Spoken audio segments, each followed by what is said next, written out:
Assalamu alaikum. On behalf of the Islamic Research Foundation, we welcome you all to today's program. We start the program with the Qiraat by Brother Ashraf Muhammadi.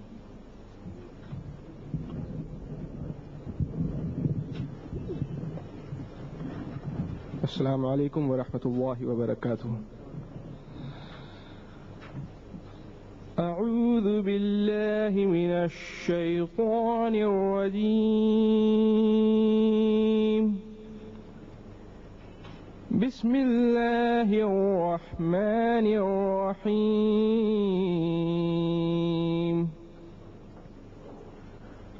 الذين يأكلون الربا لا يقومون إلا كما يقوم الذي يتخبطه الشيطان من المس، ذلك بأنهم قالوا إنما البيع مثل الربا وأحل الله البيع وحرم الربا، فمن جاءه موعظة من ربه فانتهى فله ما سلف وأمره إلا الله، ومن عاد فأولئك أصحاب النار هم فيها خالدون. يمحق الله الربا ويربي الصدقات والله لا يحب كل كفار أثيم.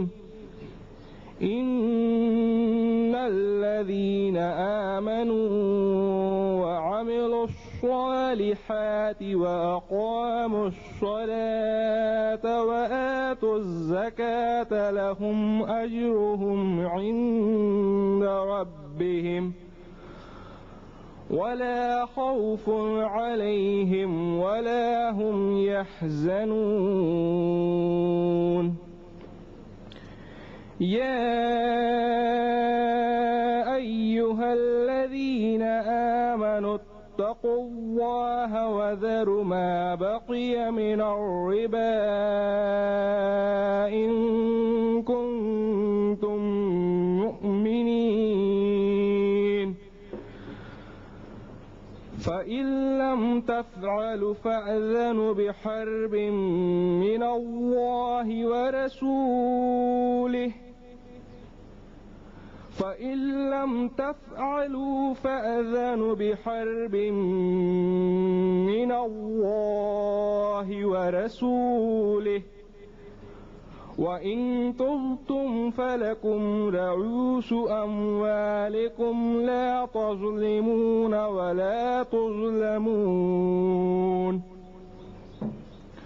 وإن كان ذو عسرة فنظرة إلى ميسرة وأن تصدقوا خير لكم إن كنتم تعلمون. صدق الله العظيم. I seek refuge with Allah from Satan the accursed. In the name of Allah, most gracious, most merciful. Those who devour usury will not stand except as stands one whom the evil has driven to madness by his touch. That is because they say, trade is like usury. But Allah has permitted trade and forbidden usury. Those who, after receiving direction from their Lord, desist shall be pardoned for the past. Their case is for God to judge. But those who repeat the offense are companions of the fire. They will abide therein forever. God will deprive usury of all blessing, but will give increase for deeds of charity. For he loves not creatures ungrateful and wicked.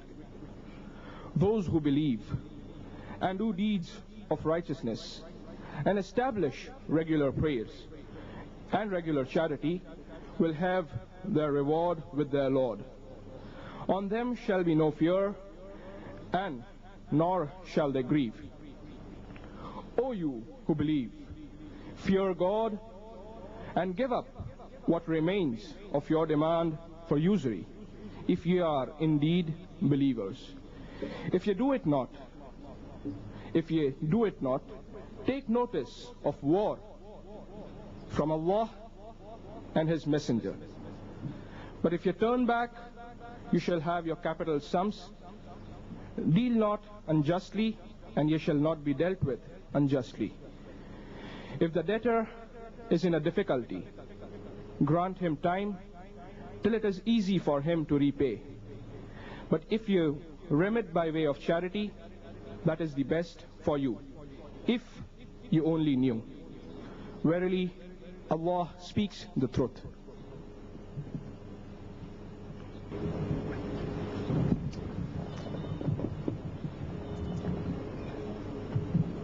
Assalamu alaikum. Those who have come in a bit later, I welcome you all to today's program once again.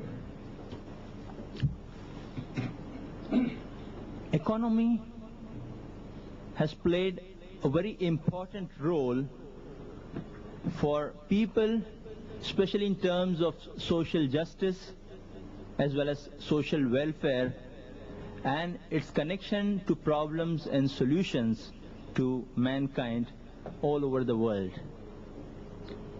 In this context, we at the Islamic Research Foundation, dealing on various topics where there has been a great rethinking going on internationally, like women's rights, human rights, and various kinds of social justices and systems.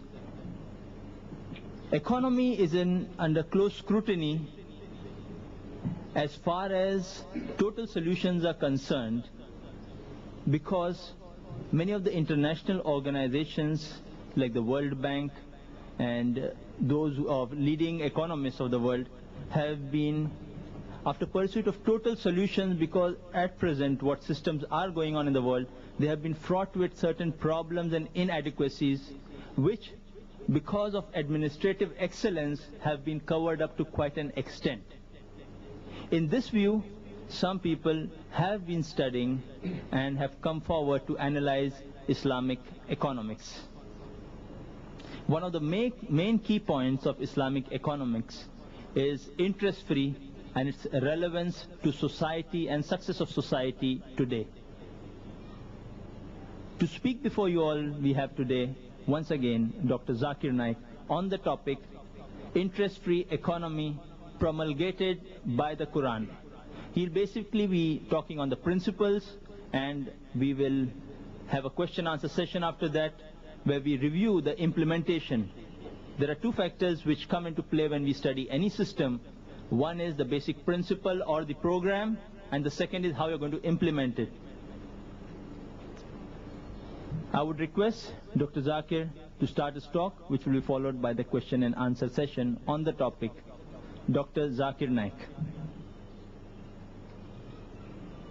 أعوذ بالله من الشيطان الرجيم بسم الله الرحمن الرحيم يا أيها الذين آمنوا اتقوا الله وذروا ما بقي من الربا إن كنتم مؤمنين فإن لم تفعلوا فذنوا بحرب من الله ورسوله وإن تبتم فلكم رؤوس أموالكم لا تظلمون ولا تظلمون بسم الله الرحمن الرحيم رب اشرح لي صدري ويسر لي أمري واحلل عقدة من لساني يفقهوا قولي.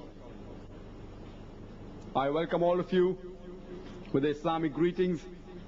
Assalamu alaikum wa rahmatullahi wa barakatuhu.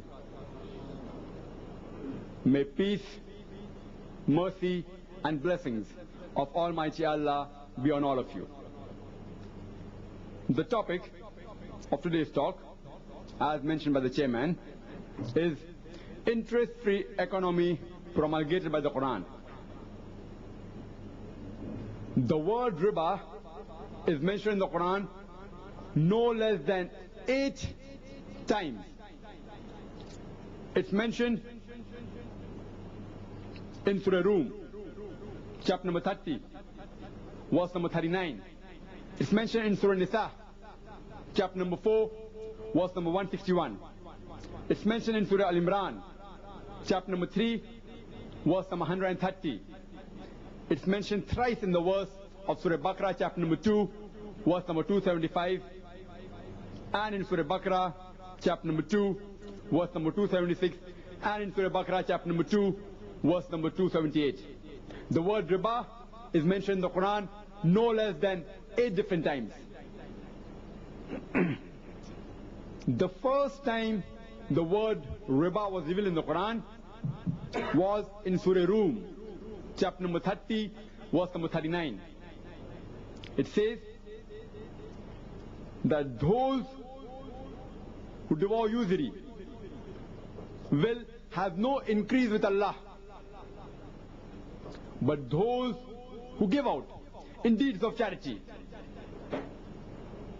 seeking the pleasure of Allah subhanahu wa ta'ala, will have increase, and they will have a recompense multiplied. The word riba, the Arabic word riba, means an addition to or an increase over and above the original amount or the original size. In the Quran, it refers to as unlawful addition, and it means usury as well as interest. The first time the Quran mentions in the chronological order regarding riba, it does not say that it is prohibited. It only says, as I mentioned, in Surah Rum, chapter number 30, verse number 39, that those who give out in usury will have no increase with Allah subhanahu wa ta'ala, but those who give out in deeds of charity will have increase, and they shall have a recompense multiplied. Regarding riba, it is somewhat similar to what the Quran says about intoxicants. The prohibition of intoxicants was revealed in stages. The first time the Quran speaks about intoxicants is in Surah Baqarah, chapter number 2, verse number 219, and it says that when they ask thee concerning intoxicants and gambling, tell them, in it is some profit but great sin. The sin is greater than the profit. The first time the Quran reveals regarding intoxicants, it only said that in it is great sin and some profit. The sin is greater than profit. It did not prohibit us from consuming intoxicants. Later on, the second verse of the Quran to be revealed regarding intoxicants was of Surah Nisa, chapter number 4, verse number 43, which says that approach not your prayers with a mind befogged. Approach not your prayers when you're intoxicated. Finally, later on it was revealed regarding the prohibition of intoxicants in Surah Maida, chapter number 5, verse number 90, which says, Ya ayyuhal ladhina amanu, O you who believe, innamal khamru wal maisiru, most certainly intoxicants and gambling, wal anzab wal aslamu, dedication of stones, divination of arrows, rujtum min amali shaitan, these are Satan's handiwork. These are abominations of Satan's handiwork. Fashtanibul lalakum tuflihun. Abstain from such handiwork that you may prosper. After this verse was revealed, barrels of intoxicants were thrown on the streets of Medina, never to be filled again. So the prohibition of intoxicants came in stages, in the same fashion. The first time the word riba was mentioned, it only said that you will have no increase with Allah subhanahu wa ta'ala. The next was to be revealed regarding riba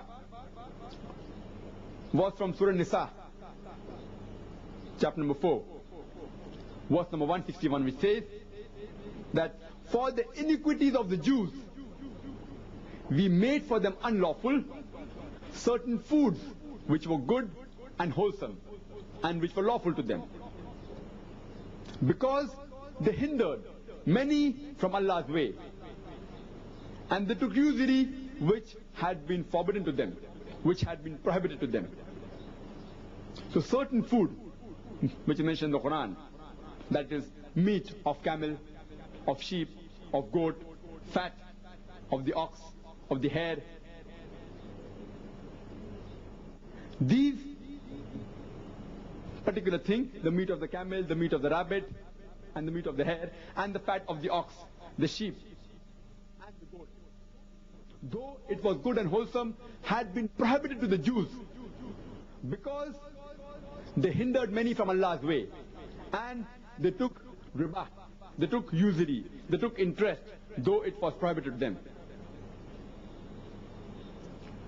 Later on, the Quran says in Surah Al-Imran, chapter number 3, verse number 130, which says, Ya ayyuhal ladhina amanu, O you who believe, la taqulu riba, devour not usury, ad'afam, muda'afatan, doubled and multiplied. O you who believe, devour not usury, doubled and multiplied, but fear Allah that you may really prosper. Here the Quran says that devour not usury, doubled and multiplied, but fear Allah that you may really prosper. But some of the Muslims may argue that the riba mentioned in the Quran only refers to usury, somewhat similar to what the money lenders, when they gave loan to people and they took an exorbitant amount. Quran prohibits usury, but Quran does not prohibit interest, which the modern day banks take. Let's analyze what's the meaning of usury and what's the meaning of interest. According to the Oxford Dictionary, the word interest means amount paid for the use of amount lent, money paid for the use of money lent. And usury, according to the Oxford Dictionary, means the act or practice of lending money at interest, especially at a very high rate. So in short, usury means exorbitant interest. But as I mentioned earlier, riba means an addition to or an increase above the original amount of size. It is unlawful addition, and here it refers to both usury as well as interest, irrespective whether the rate is small or big. Riba, whether it be interest or usury, it has been prohibited in the Quran. Some Muslims may further argue that interest is like trade. So what's the harm in involving yourself dealing with interest? The answer to this argument is given clearly in the Quran. The same verse which was recited by a Qari. The answer is given in Surah Baqarah, chapter number 2, verse number 275, which says that those who devour usury will not stand except as stands one who the evil one by his touch has driven to madness. This is because they say that trade is like usury, trade is like interest. Allah has permitted trade, but has forbidden riba, has forbidden usury, has forbidden interest. Those who after receiving the direction from thy Lord desist, they shall be pardoned for the past. Their case is with Allah subhanahu wa ta'ala to judge. But those who repeat the offense will be companions of the hellfire. Therein will they dwell forever. The Quran clearly states that Allah has permitted trade but has forbidden interest and riba. And those who involve themselves in riba, that is usury or interest, will be companions of the hellfire, and therein shall they dwell in forever.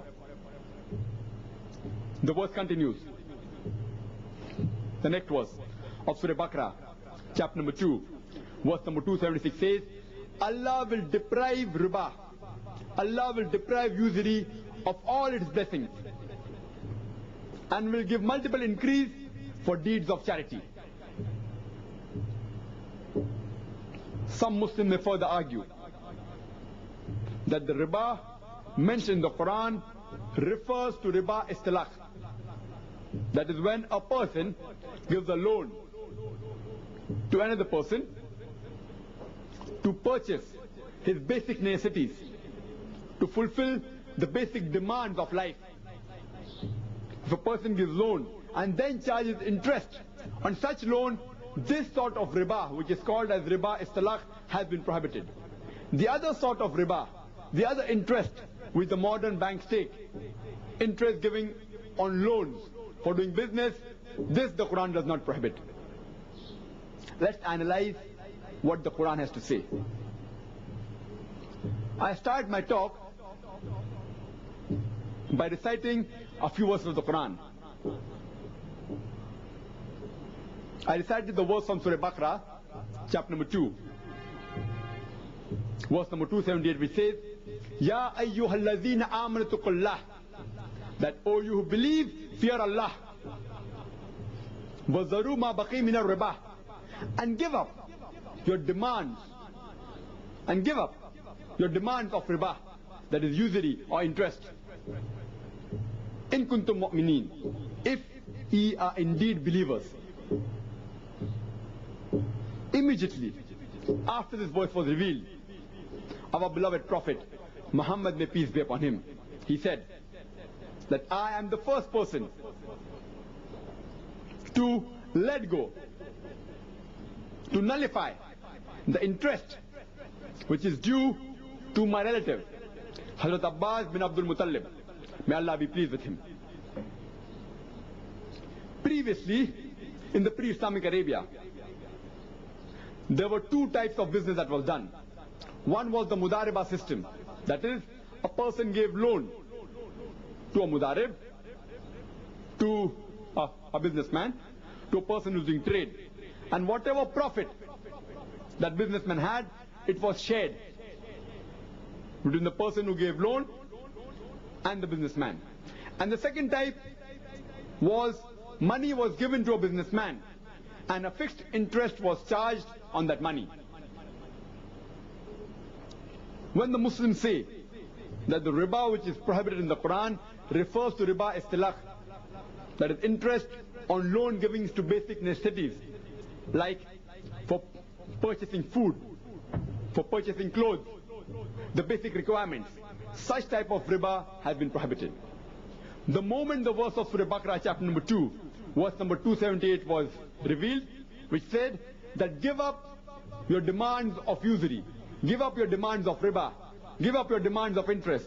Our beloved Prophet Muhammad, may peace be upon him, he was the first to nullify, he was first to let go the interest that was due to his relative Hazrat Abbas bin Abdul Muttalib, may Allah be pleased with him. No logical person, no logical Muslim can say that the beloved relative of a prophet, Hazrat Abbas bin Abdul Muttalib, may Allah be pleased with him, he gave loan to poor people for basic needs and in return charged interest, just like what the Jews did. But natural, Hazrat Abbas bin Abdul Muttalib, may Allah be pleased with him, he gave loan to businessmen to do business, and on that he charged a fixed interest. After this verse was revealed, whatever interest which was due to his relative was let go. And but natural, all the Muslims of that time, whoever involved themselves in interest, let go whatever interest amount was due to them. The next verse, immediately after this verse, is of Surah Baqarah, chapter number 2, verse number 279, which says, after it says, Ya ayyuhalladhina amanu tuqullah, oh you believe, fear Allah. Wazaru ma baqi min ar-riba, and give up what remains of a demand of usury. In kuntum mu'minin, if you are indeed believers. And the next verse says, fa'in tawallaw. But if you do it not, فَذَنُوا بِحَرْبٍ مِّنَ اللَّهِ وَرَسُولِهِ, take notice of a war from Allah and His Rasul. وَإِن تُبْتُمْ, but if you turn back. وَإِن تُبْتُمْ, but if you turn back, you can have your capital sums. The Quran clearly states that if you do not turn back from riba, take notice of a war from Allah and His Rasul. Imagine, the Quran also mentions that intoxicants are prohibited. Gambling is prohibited. But nowhere does the Quran say that though consuming intoxicants is a major sin, it does not say that if you consume intoxicants, Allah and His Rasul will wage a war against you. Neither do you indulge. If you indulge in gambling, will Allah and His Rasul wage a war against you. But here specifically the Quran says, if you involve yourself in interest, Allah and His Rasul will wage a war against you. I want to know that which Muslim today in the world today, can challenge Allah and His Rasul for a war. I want to know which Muslim, which human being today in this world can challenge Allah and His Rasul for a war. If you involve yourself in interest, in usury, you are challenging Allah and His Rasul for a war. And the next verse of Surah Baqarah, chapter number 2, verse number 280 continues, that if the debtor is in difficulty, give him time to repay until it is easy for him to repay. But if you give it in deeds of charity, that is best for you. Regarding riba, the prohibition has also been mentioned in several hadiths. It is clearly mentioned in Sahih Bukhari, volume number 6, chapter number 48, 49, 50 and 51. That is hadith number 64, 65, 66 and 67. The first three hadiths, that's hadith number 64, 65 and 66 of volume 6 of Sahih Bukhari, says that Hazrat Aisha, may Allah be pleased with her, she narrated that after the last verses of Surah Baqarah was revealed to Allah's Messenger, may Allah be pleased with him, may peace be upon him, he went out and repeated that in the mosque and prohibited the trade of alcohol and liquor. And the last hadith, hadith number 67, says that the hadith was narrated by Ibn Abbas, may Allah be pleased with him, that the last verses of the Quran to be revealed were verses prohibiting riba. These 7 verses, that is from Surah Baqarah, chapter number 2, verse number 275 to verse number 281, were the last 7 verses of the Quran to be revealed. And immediately after the revelation, a few days later on, our beloved Prophet, may peace be upon him, he expired. That's the reason that the companions did not have much time to know the minute details of the implication of the Sharia. And it's mentioned in the commentary of Ibn Qasir that Hazrat Umar, may Allah be pleased with him, he said he had wished that the beloved Prophet had thrown more light on 3 things. One being riba, and the other two being Khilafah and Kalala. That is, how a property of a deceased person who has no relatives, how it should be divided, which is mentioned in Surah Nisa chapter 4 verse number 12. But from the hadiths you can come to know clearly, besides the mention in the Quran, it's also mentioned in the Sahih Hadiths. If you read the index, that is the glossary of Sahih Bukhari in volume 1, under the topic of riba, it is said riba is of two types. Riba nasiya, that is loan given to a person for business and interest charged on that loan.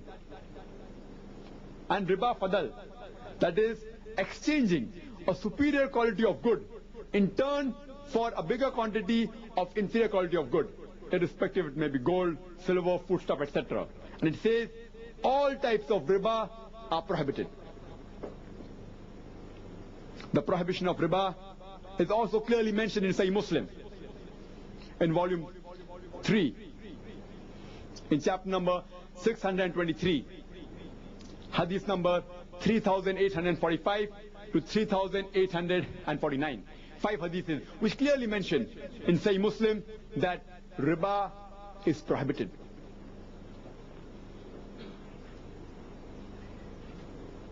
Let us analyze what are the objectives of the Islamic economic order. Why does Quran promulgate an interest-free economy? There are basically 4 objectives for an interest-free economy promulgated by the Quran. The first is the economic well-being within the framework of the moral norms of Islam. The second is universal brotherhood and justice. The third is equitable distribution of wealth. And the fourth is individual freedom within the context of social welfare. Let's analyze the first objective, that is economic well-being within the framework of the moral norms of Islam. The Quran mentions in Surah Baqarah,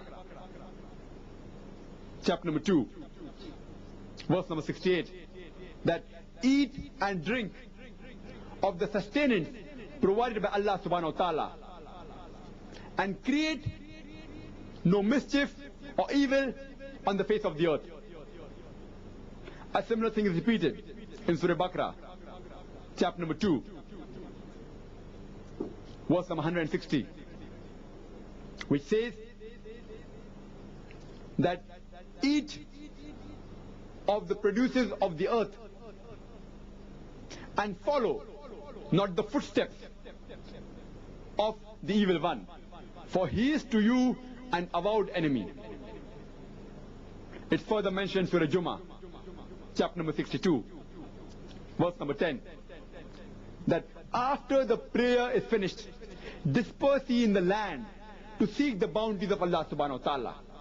From these verses you can realize that the Quran encourages the people to enjoy the bounties of Allah subhanahu wa ta'ala, to enjoy the good things which Allah has provided for you. It is mentioned in the hadith narrated on the authority of Al-Bayhaqi that the person who seeks the world lawfully to cater to the need of his family, to avoid begging and to be kind to his neighbor, will meet Allah with a shining face like the full moon. Begging has been discouraged in Islam. It's also mentioned in Sahih Bukhari, chapter number 2, volume number 2, page number 133, that the hand that is above is better than the hand that is below. It's also mentioned in the hadith of Ibn Majah, volume 2, page number 723. It says that the best income a person can earn is through his labor. So Islam encourages a person to enjoy the bounties of Allah subhanahu wa ta'ala and to work for his living and to refrain from begging.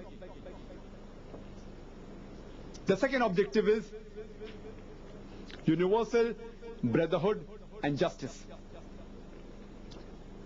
The best verse that I can quote to you from the Quran regarding universal brotherhood is from Surah Al-Hujurat, chapter number 49, verse number 13, which says that, O humankind, we have created you from a single pair of a male and female and have divided you into nations and tribes so that you shall recognize each other, not that you shall despise each other. And the most honored in the sight of Allah subhanahu wa ta'ala is the person who is the most righteous, is the person who is the most pious.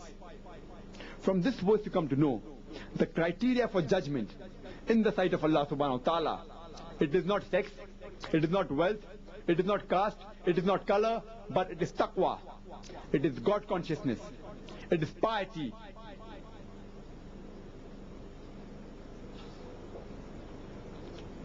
Further, we also come to know that during the speech of the farewell pilgrimage of Hajjatul Wida, our beloved Prophet Muhammad, may peace be upon him, he said that no Arab is superior to a non-Arab.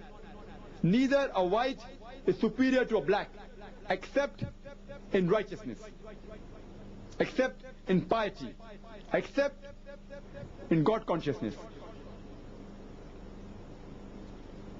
The best verse that I can quote from the Quran regarding justice is from Surah Nisa, chapter number 4, verse number 135, which says that, Ya ayyuhal ladhina amanu, O you who believe, stand out firmly for justice as witness to Allah subhanahu wa ta'ala,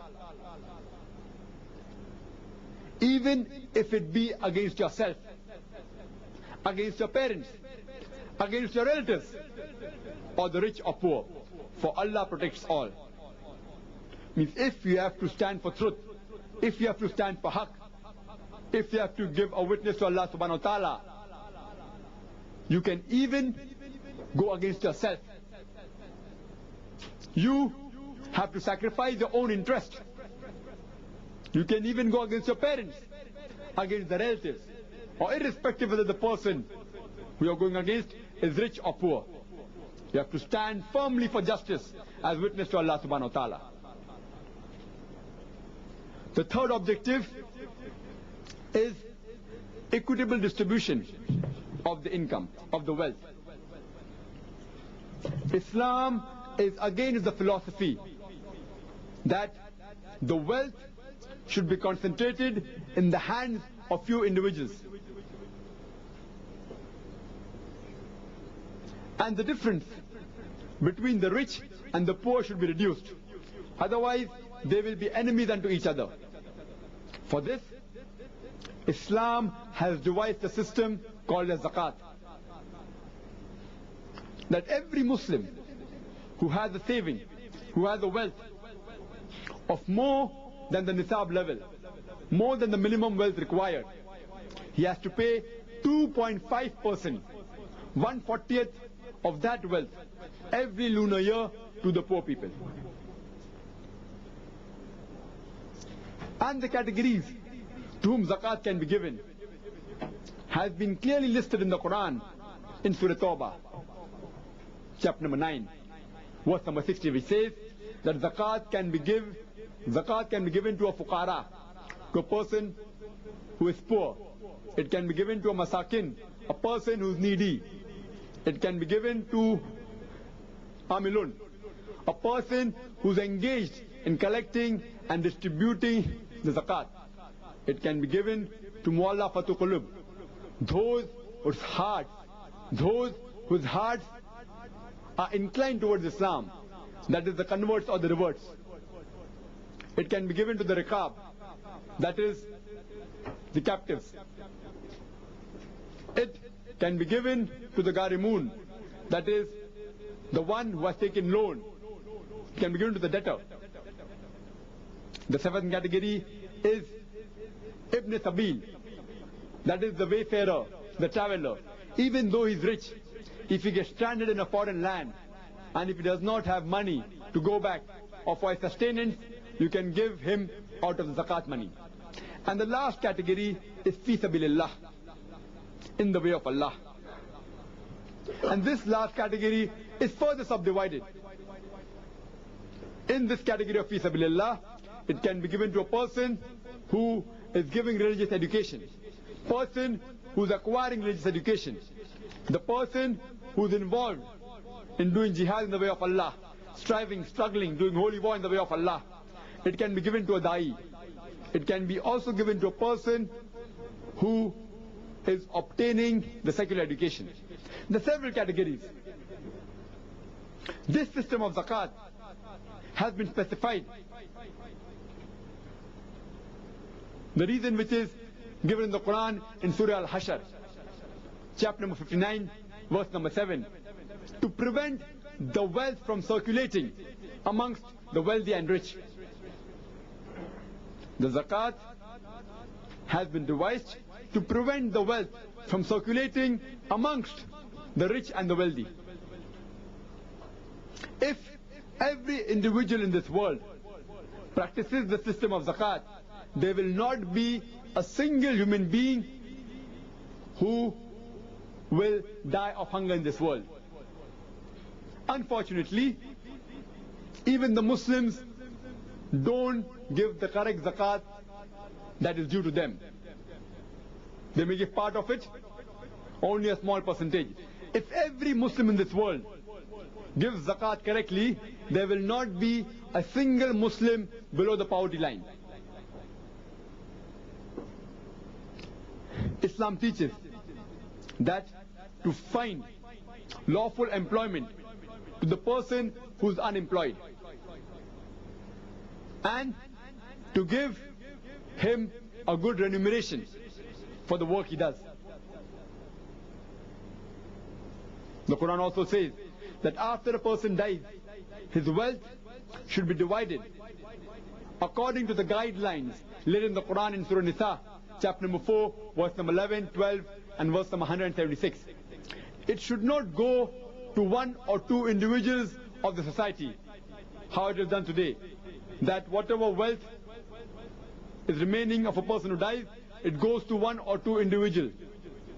But the Quran specifies the wealth should be distributed according to the guidelines laid in the Quran. The fourth objective is individual freedom within the context of the social welfare.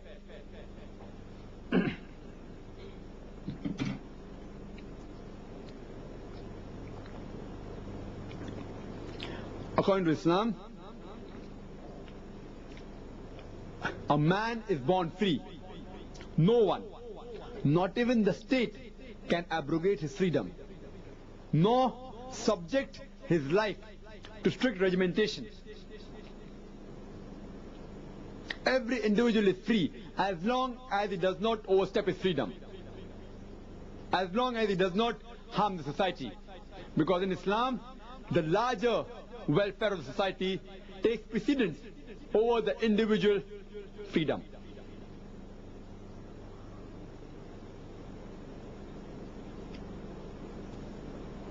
Working and labor, working and labor as well as the benefit in business are both important principles of the Sharia, but the former takes precedence over the latter. And if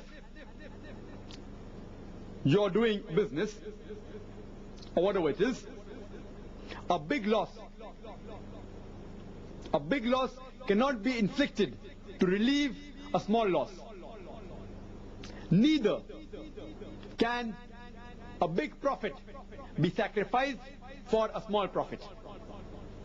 So in short, Islam believes in individual freedom within the context of the social welfare. There are several evils of the interest-based economy. The reason why Quran has prohibited it. For example, if a person takes loan from the bank and say the cost price of a particular article is 100 rupees. He wants 10 rupees profit on that article. So his selling price will include the 100 rupees cost price, the 10 rupees profit, as well as the interest he's paying. Say it is rupees 10. So the selling price will be 120 rupees. The selling price will go up because of interest. If the selling price goes up, but natural, the demand comes down. When the demand comes down, the supply goes down. When supply goes down, but natural, the production comes down. When the production comes down, there is retrenchment and there is labor problem. There's problem of employment. There are a lot of social injustice. For example, if a person takes loan from the bank, irrespective whether he makes a profit or goes in loss, he has to pay that fixed amount of interest in the time stipulated. Even if some calamity befalls his family, like floods, earthquake, etc., still the person who has taken loan has to pay that amount along with interest. There is no social, there is social injustice. Irrespective whether the businessman goes in loss or profit, he has to pay that amount. There is no social consideration also. For example, if two businessmen, they come to ask for a loan from a bank, from the modern bank.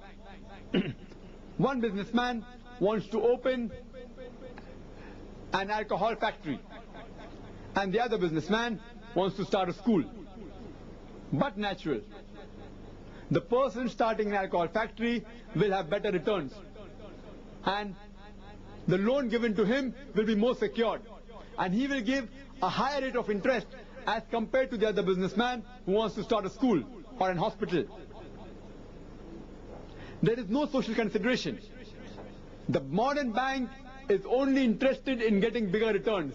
It's not bothered whether you open an alcohol factory or a gambling den or a school or a hospital. That's the reason that if you analyze in the 80s, most of the modern banks, they financed gambling dens. That's the reason you will find that hundreds and thousands of gambling dens had been opened in the 80s throughout the world. All the banks financed gambling dens, gambling dens, gambling dens.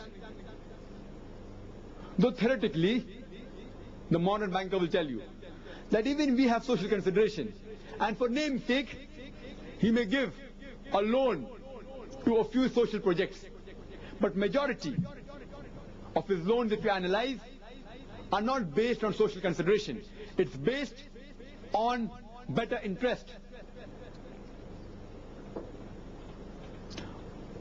According to the modern banking, it encourages a person to store money. It encourages a person to keep the money idle. That you keep so much money in the bank and you get a fixed return of 10% or 12% every year. It encourages a person to store money. And lastly, the power is concentrated in the hands of few people. That is the bankers. That's the reason that a small percentage of people, that is a small community, that is the Jews, which are controlling the major modern banks of the world. Today they are controlling the full world. The power today is mainly in the hands of the Jews, because though they are negligible in percentage, they are controlling most of the modern banks. So because of the modern banking system, power is concentrated in the hands of few individuals. Same way, there are several benefits of the Islamic banking.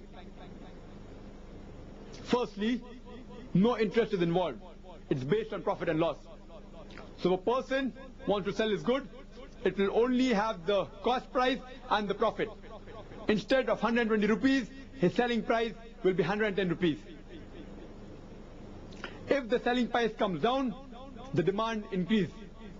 If the demand increases, but natural supply increases. Supply increases, the production increases.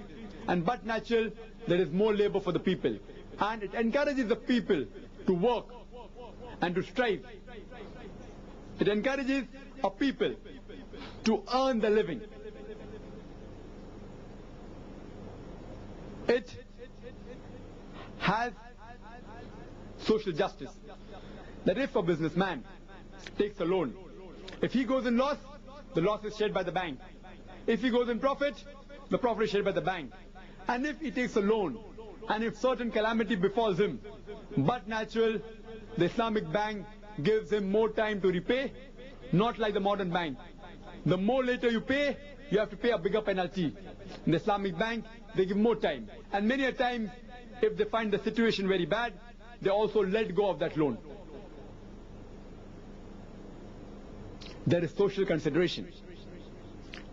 You cannot give loan to any businessman who is doing any activity against the Islamic Sharia. Any activity which is causing harm to the society. For example, if a businessman wants to open an alcohol factory, and if he approaches an Islamic bank, irrespective, even if the businessman says, I will give you 100% of my profit, still the Islamic bank will not give a single pie loan to that businessman because he wants to start a project which is harmful to the society, which is against the Sharia. So in the Islamic banking, there is social consideration. And they encourages more.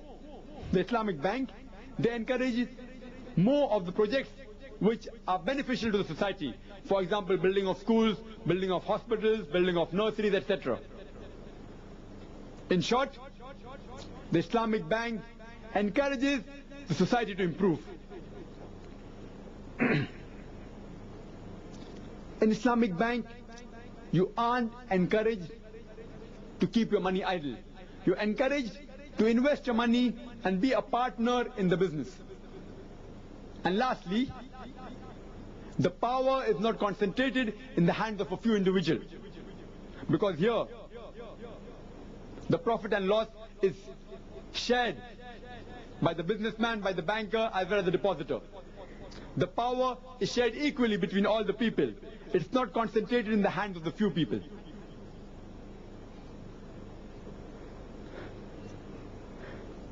The great philosopher Aristotle, he has given a beautiful definition of interest. And Aristotle defines interest as an earning based on the use of money and not on labor. And all such earnings are against nature. According to Aristotle, interest is an earning based on the use of money, not on labor. And all such earnings, that is, all such interest, are against nature. Let's analyze the modern theory and the Islamic theory. There are mainly four factors that are involved in production. The first is land, second is labor, third is capital, and fourth is organization. According to the modern theory, on land you pay rent. In the Islamic theory you do the same. On land you pay rent. In the second factor of production, that is labor, in the modern theory you pay wages. In the Islamic theory also you pay wages. It's the same. In the third factor of production, that is capital, in the modern theory you pay interest. In the Islamic theory there is profit and loss sharing. And in the fourth factor of production, that is organization, in the modern theory there is profit and loss sharing. In the Islamic theory there is profit and loss sharing. So the major difference in the four factors of production is the third factor, that is capital. The modern theory says that on the capital you have to charge a fixed interest. The Islamic theory says that on the capital there is profit and loss sharing, because Islam does not differentiate between the capital and the organization, because the money that is lent by the bank, the money actually does not belong to the bank. It belongs to the depositors. So depositors are part of organization. Therefore, the money that is given, borrowed from the bank, the money which is deposited in the bank, this money, this capital should be included in the organization. That is the reason capital and organization in the Islamic theory, they are clubbed together. And it is based on profit and loss sharing. In the modern theory, capital, on the capital you have interest. This is the major difference. The 5 basic principles of the Islamic banking are, the first is Tawheed, that is believe in one God, that is unity of God. The second is divine origin of nourishment and direction towards perfection. The third, it is Khilafah. We have to realize that man is the vicegerent of Allah subhanahu wa ta'ala on the face of the earth. The fourth is Tazkiyah, that is purification and growth. And last is accountability, that we have to believe in the hereafter and we will be accountable on the day of judgment. Islamic banking is mainly based on these 5 principles. When you have to do business, normally there are 2 types of unit. One is the surplus unit, which has got excess of money but does not know how to utilize it. The other is the deficit unit, that is those people who have got no money but have got very good ideas. The best example in Islamic history I can give you of a surplus and a deficit unit is the Hazrat Khatija, may Allah be pleased with her, was the wife of beloved Prophet Muhammad, may peace be upon him. She is a very good example of a surplus unit. She had excess of wealth, but since she was a lady, but natural, she could not go abroad and involve too much in the business transaction. She did not have avenues to invest her money. And the example of the deficit unit is the beloved Prophet Muhammad, may peace be upon him. That is deficit in the terms of money. He did not have much wealth, but he had a lot of ideas. So both these units combined, the surplus and the deficit unit. Bibi Khatija, may Allah be pleased with her, she gave her money to Prophet Muhammad, may peace be upon him, to do business. And whatever profit they obtained, it was shared on the ratio that was predetermined. The best example you have in Islamic history of a deficit and a surplus unit. Let's analyze the system of modern banking and Islamic banking. Let's first analyze the options open for an individual to deposit the money in an Islamic bank. The first type of account you have for deposit account is the current account. It is called as Wadia in Fiqh, that you deposit your money in the Islamic bank, in the current account. That money which the Islamic bank takes, it utilizes that money with your permission. You give permission to the bank to utilize that money. But if the bank goes in loss, the loss is not shared by the depositor. If the bank goes in profit, neither is the profit shared by the depositor. The depositor only keeps the money for safety. It's called as amana. He keeps his wealth for safety. He is not interested in profit, neither in loss. He keeps his money for safety. And Islamic Sharia gives the permission that you are allowed to keep your money as amanat with anyone and you can utilize it. At the same time, the Islamic bank gives you a check and a slip book.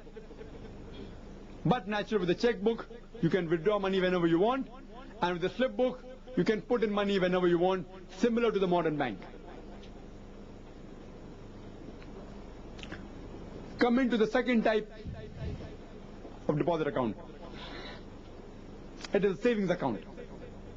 In the savings account, here also, the depositor is mainly interested in the safety of his money. He is not interested in profit and loss. And whatever profit the bank obtains from that money, the depositor does not mind accepting a part of it. The Sharia says, whatever profit you obtain from a business, you have a right to give a part of it as gift, a part of it as gift to anyone. It's called a sadaqah. You can give a sadaqah. So here you deposit your money in the Islamic bank, and whatever profit the bank makes, the bank gives you a portion of the profit. But you cannot demand a fixed amount of profit. It's not allowed in Islam. Whatever the bank gives, you have to accept it. And the remaining profit, it's considered as you've given it back to the bank. You have a right to give back your profit to whoever you wish, according to Islamic Sharia. So these two accounts, the current account and the savings account, the depositors are mainly interested in the safety of the money. They aren't interested in profit. The other type of account that you have are the investment accounts. Or in the modern banks, they are similar to the fixed deposit account. And this are further divided into several types. In the Islamic system, the Islamic banking system, you have the mudaribah, which means profit and loss sharing. That the person, the depositor, keeps an amount for a fixed period of time. The period of time may be multiples of 3 months. It can be 3 months, it can be 6 months, it can be 9 months, it can be 12 months. This example I'm giving you of the Islamic banking is based on the Islamic banking in Malaysia. The best banking that you have today, the Islamic banking you have today in the world, is the Malaysian banking.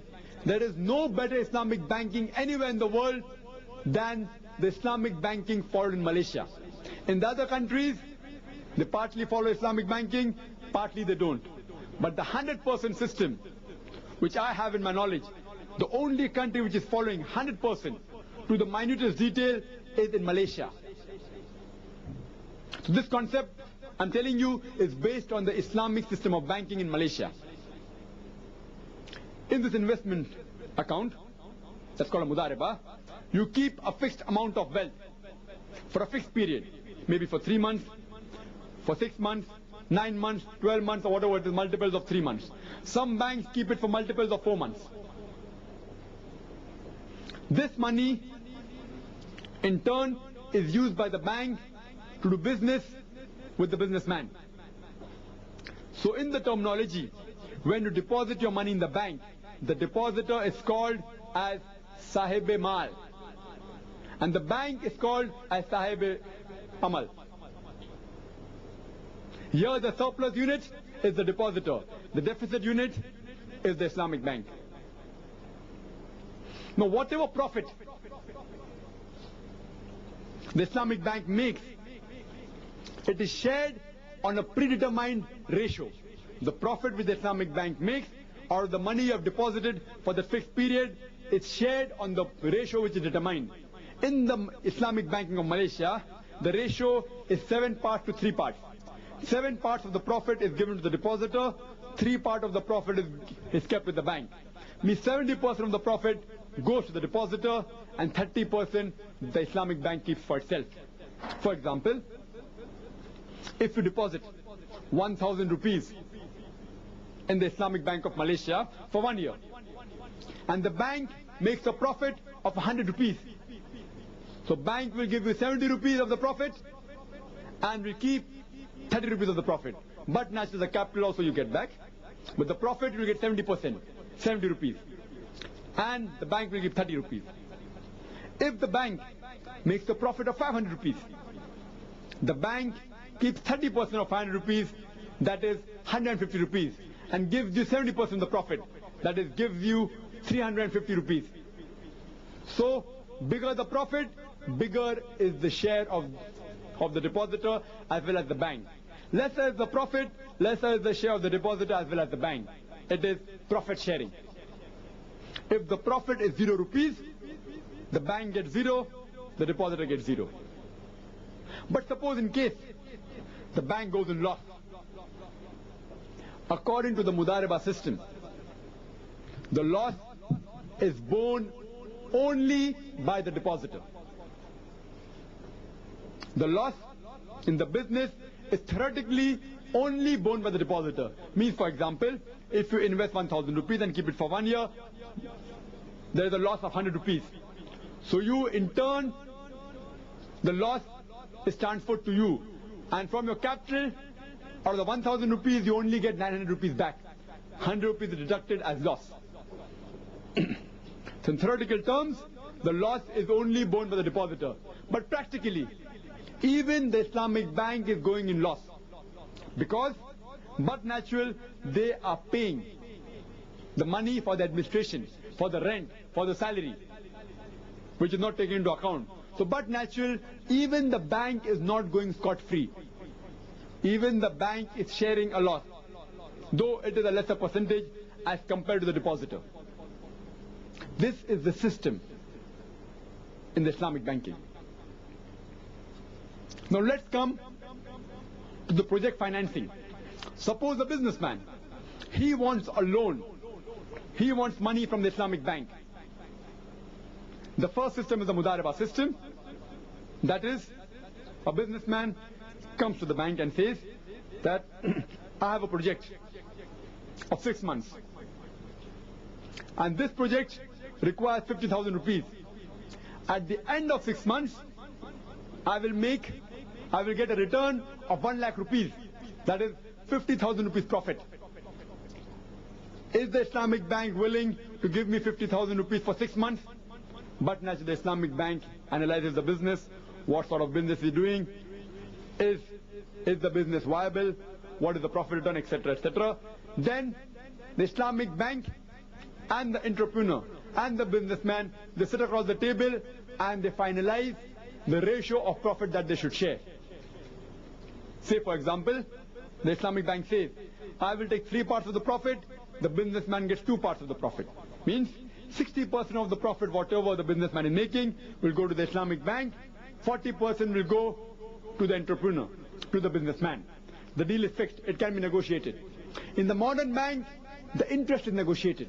In the Islamic bank, the profit ratio is negotiated. So the businessman says, I require 50,000 for doing business for 6 months. In that 50,000, also, if he's working for his business, his salary is included. If he's not working, if he employs other people only, his salary is not included. But if he also works, say for example, an average person working may require 2,000 per month. So he gets paid 2,000 per month from that 50,000 rupees. For 6 months it will come 6 multiplied by 2,000. He gets 12,000 rupees at the end of 6 months. This is taken into account, and the remaining money, the remaining 38,000 of the 50,000 is utilized on buying of goods and the administration.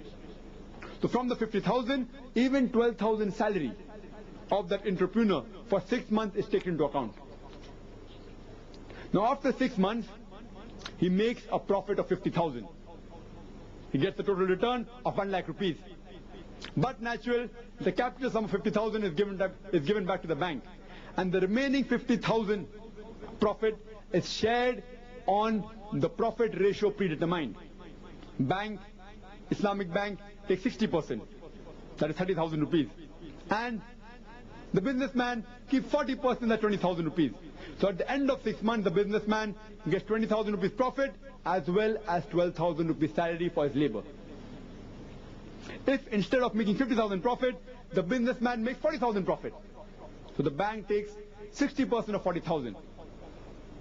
That is 24,000 rupees. And the businessman, he takes 40% of the 40,000. He keeps 16,000. If the businessman makes 60,000 profit, The bank keeps 60% of 60,000. That is 36,000 rupees as profit. And the businessman keeps 40%. That is 24,000 rupees of the profit. So bigger the profit, bigger is the share for the Islamic bank as well as the businessman. Lesser is the profit, lesser is the share for the businessman and the bank.